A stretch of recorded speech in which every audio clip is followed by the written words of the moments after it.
বড় স্বপ্ন নিয়ে টাইগাররা দুবাই পৌঁছেছে। চ্যাম্পিয়ন্স ট্রফিতে অতীতকে ছাড়িয়ে যেতে হলে টাইগারদের যে এবার ফাইনাল খেলতে হবে। ক্যাপ্টেন শান্ত সেই আশার কথা শুনিয়ে গেছেন, কিন্তু সাবেক ক্যাপ্টেন মোহাম্মদ আশরাফুল আবার রিকি পন্টিং এর সঙ্গে সুর মেলাচ্ছেন। নাইয়ান বিন জসিমের রিপোর্ট। এই 15 স্বপ্ন সারথীকে ঘিরেই স্বপ্ন 16 কোটি মানুষের চোখে মুখে। বিশ্বকাপ মানেই তো প্রত্যাশাটা আকাশচুম্বী হবে, কিন্তু প্রতিটা আইসিসি ইভেন্টেই সেই আশার ফানুষ যায় চুপসে। এবার তো শান্ত বুক ফুলিয়ে জানিয়ে গেলেন টিম টাইগার্স চ্যাম্পিয়ন্স ট্রফিতে চ্যাম্পিয়ন হতেই যাচ্ছে। প্রত্যাশা আর প্রাপ্তির সমীকরণটা কি তবে মিলবে? মোহাম্মদ আশরাফুলও কি ক্যাপ্টেনের মতো বড় স্বপ্ন আর বিশ্বাস বুকে লালন করছেন? আপনার কাছে কি মনে হয়, বাংলাদেশ কি আসলে চ্যাম্পিয়ন্স ট্রফিতে চ্যাম্পিয়ন হবার মতো দল? এখন তো সে বলবে না যে আমরা এখানে ভালো রেজাল্ট করতে যাব না, এটা তো বলা উচিত না। এতদিন ধরে আমরা খেলছি, আমি মনে করি যে আমাদের বোলিং অ্যাটাকটা ভালো আছে। এখন জাস্ট আমাদের ব্যাটসম্যানরা যদি তাদের বেস্ট সময়টা কাটাতে পারে তাদের কেরিয়ারের, অবশ্যই একটা ম্যাচ বাই ম্যাচ হয়তো আমরা চিন্তা করব, আমরা যদি এক ম্যাচ জিততে পারি, আরেকটা ম্যাচ জিততে পারি, তাহলে কিন্তু সেমিফাইনাল জিতলে কিন্তু ফাইনাল।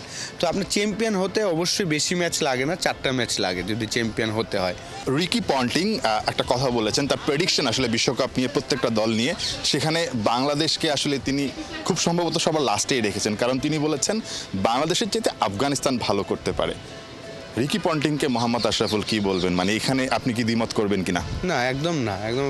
ও যেই রেকর্ডে বলেছেন ওই রেকর্ড যদি আপনি দেখেন, অবশ্যই আমাদের রেজাল্ট কিন্তু 8 নম্বরই আমি মনে করি। যদি আপনি ওভারঅল লাস্ট ইয়ারের ওয়ানডে ক্রিকেটের রেজাল্ট দেখেন, আমরা 6টা বা 7টা ম্যাচ খেলেছি, একটা মাত্র উইন। তো ওই রেজাল্ট যদি আপনি চিন্তা করেন, অবশ্যই রিকি পন্টিং কোনো ভুল কথা বলেনি।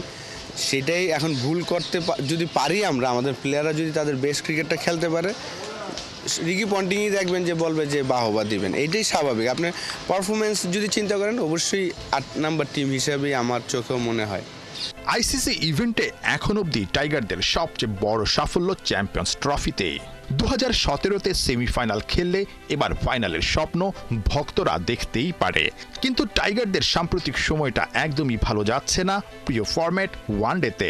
সবশেষ 3 সিরিজে 9 ম্যাচে জয় মাত্র 3টাতে। তার উপর এবারই প্রথম কোনো আইসিসি ইভেন্টে সাকিবকে ছাড়া বাংলাদেশ খেলতে যাচ্ছে।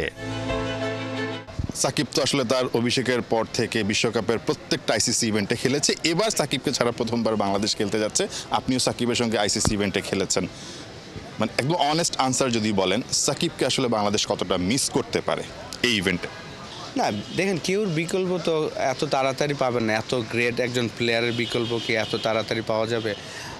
অবশ্যই মিরাজ যেভাবে খেলছেন, খুব রিসেন্টলি যদি সে এইভাবে পারফর্ম করে, তাহলে হয়তো বা র্যাঙ্কিং 1 নাম্বার পজিশনটা সাকিবের যে লম্বা সময় ছিল, সেই পজিশনটা হয়তো আমরা মিরাজকে দেখব।